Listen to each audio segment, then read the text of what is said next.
As the Dallas Mavericks are now 0-2 against the Boston Celtics in the NBA Finals, there's a lot of problems that needs to be addressed. In the last video, we talked about how free throws, turnovers, and specifically Kyrie Irving has to step up. It has to get better. I mean, he's putting up pretty decent numbers if he was a role player, but Kyrie Irving is a star in his league. He's a veteran. He's a champion, and we all know that he can put up better numbers than what he's currently putting up. But I've seen on Reddit, I've seen on Twitter, and even our own comment section, we ran a poll earlier today, and the fans have spoken, and the fans want Tim Hardaway Jr. And maybe that could be the answer. Maybe Tim Hardaway can space the floor, open it up for more threes, as Luka Doncic alone has made more threes than the rest of the team combined in the first 2 games. And that's a glaring issue that needs to change. So maybe Tim Hardaway Jr. is the answer. But in this video, we're going to break down some of those numbers, some of those stats, as well as see what you guys have said about Tim Hardaway Jr. But how's it going, everybody? My name is Marcel Martin. This is Mavs Digest, bringing you the latest news on everything Mavericks related. And before we start with today's video, if you guys could just drop a like on this video, that definitely helps out the channel, gets us pushed in the algorithm, we grow the family, and a lot of good can come from that. So I appreciate it if you guys drop a like. But like I said in the intro, man, we're talking about Tim Hardaway Jr., a player who we all know. If you're a longtime Mavericks fan, you know exactly the type of player you get with Tim Hardaway Jr. He has high highs, low lows, and in reality, it's a gamble to play him at this late in the season. If it was the first round against the Clippers, maybe we need to play more Tim Hardaway. I mean, I know he was hurt for the first round, so you don't really see him in the first round. But the second round, sure, yeah, let's get Tim in. Let's try to get him reacclimated with the team, get him some minutes, try and see if he can just hit some post-up threes, some catch-and-shoot threes. Who knows? Tim Hardaway Jr., like I said, high highs, low lows. In the beginning of the season, for a good stretch of the season, he was our third scorer, and he was pretty efficient. He and Kyrie put up like 50-plus points combined in one game. So it stands to reason that maybe Tim Hardaway Jr. is the missing piece, and maybe we need to go to him more. But like I said about those high highs, there's also those low lows. We did see in the playoffs where on 2 possessions, he's hitting the backside of the backboard from 3. Horrible. He has moments of just, what are you doing, Tim? Just, what are you doing? But like I said, maybe that's just what we need. And if we look a little bit closer right here, the averages for Tim Hardaway Jr. really do tell a different side of the story. He's averaging 14.4 points, 3.2 rebounds, and 1.8 assists per game for the season. And if we look down there, he's shooting 40% from the floor, 35% from 3. And if we take an even closer look, he's shooting 39% on corner threes. 85% of his threes are assisted, and 61% of all shots are threes.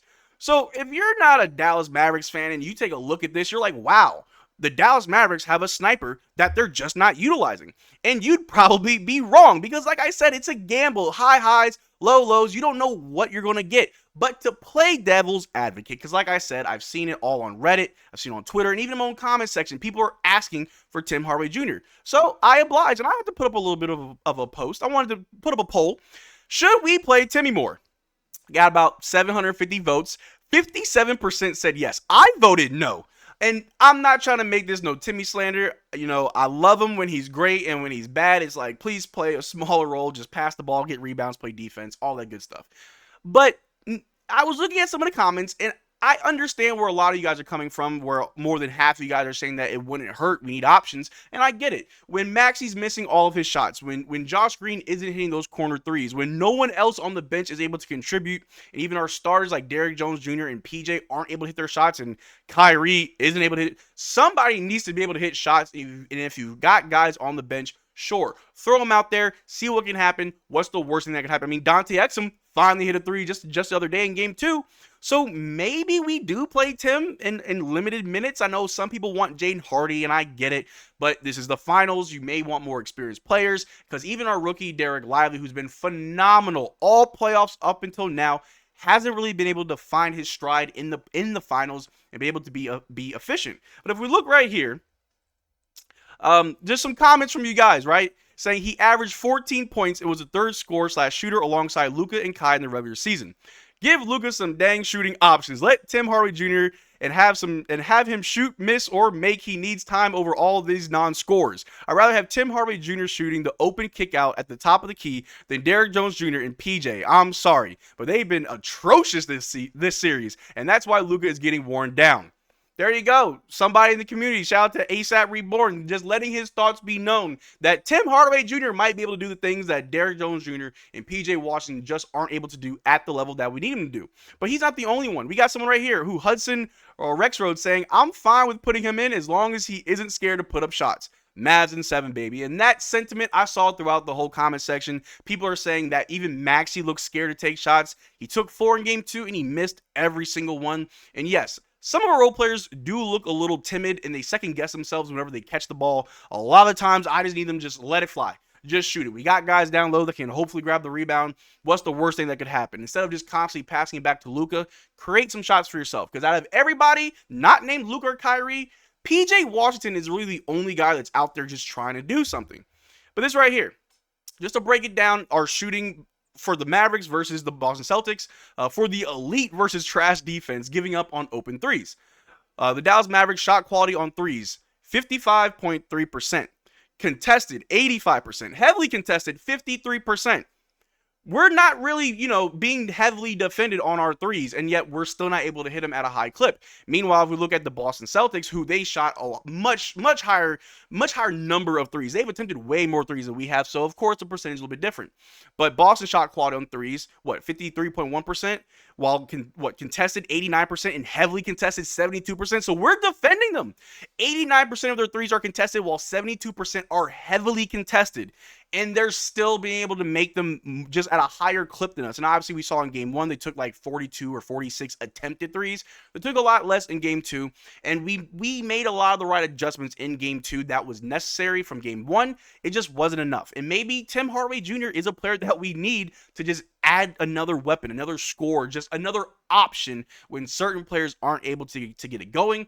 And when you really think about it, who does that hurt? If we're already down by 8 points and no one's getting a shot off, sure, put Timmy in.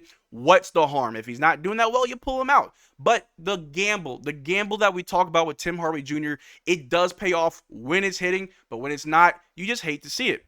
But another thing right here, the Dallas Mavericks are shooting 24% from 3 in the NBA Finals. They shot 37% in the regular season and 37% prior to this series.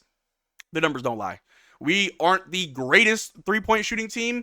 I'd argue we're probably somewhere in the middle. 37% isn't that bad. But so far, we're shooting 24% from 3. That's bad. That's really bad. That's not going to win you championships, especially against a Boston Celtics team who's going to just shoot the lights out like they did in game 1. And even though in game 2 they took less threes, they still were able to find ways to beat us while they outscored us in the paint. And we all know that the lobs are our bread and butter. We have the most lobs out of the entire league in the playoffs right now. But the Boston Celtics just shut off that water from us. They were able to stop us from being able to do what we do best. Our bread and butter was not available. I saw a few lobs in game 2, which was nice. Maybe that, coupled with Tim Hardaway Jr.'s threes, is exactly what we need. And not only are the fans calling for Tim Hardaway Jr., but even some pundits too. Michael Wilbon on NBA Countdown prior to game 2 of the NBA Finals said, Dallas needs somebody else. I'm going to nominate somebody. Tim Hardaway Jr., a veteran player who's been in big games. Hardaway Jr. proceeded to be a DNP coach's decision in the game. So yes, we all know Tim Hardaway Jr. really isn't getting no minutes. We haven't seen him that much in the playoffs. I know he was injured in the beginning of the playoffs. He's fine now. He's practicing with the team. And I understand a lot of fans want just options. I think that's the thing. Maybe not specifically Tim Hardaway Jr. Maybe you do want Tim Hardaway Jr. But I think it's options. We need more options as we go to the bench. And Josh Green, he gives you a lot of hustle, but he's not able to put up not enough points. Jaden Hardy really isn't giving enough minutes. He only played like maybe 2 minutes in game 2. Wasn't able to do much in that time. Max, he's missing all of his shots. Derrick Lively is just AFK at this point. You don't know where he is or what he's doing. And all credit to the Boston Celtics, but the Dallas Mavericks have to find a way to just get around this. The Boston Celtics look beatable. They don't look unstoppable. They're very much human, but there's a lot of things that we gotta fix. And if we can't fix these problems, we'll be back to square one come November. But that's all I got for you guys today. Thank you for making this far to the video. Check out our Twitter and Discord. Links in the description below. Consider becoming a channel member. We are doing another giveaway. The winner will be announced next month. We'll do some Dallas merch for you guys. But let me know down in the comment section below. Do you think that we need more Tim Hardaway Jr.? I know I put a poll up, but after this video, after all I went over, do you believe that Tim Hardaway Jr. is the answer? Let me know down below. And as always, drink water. Peace.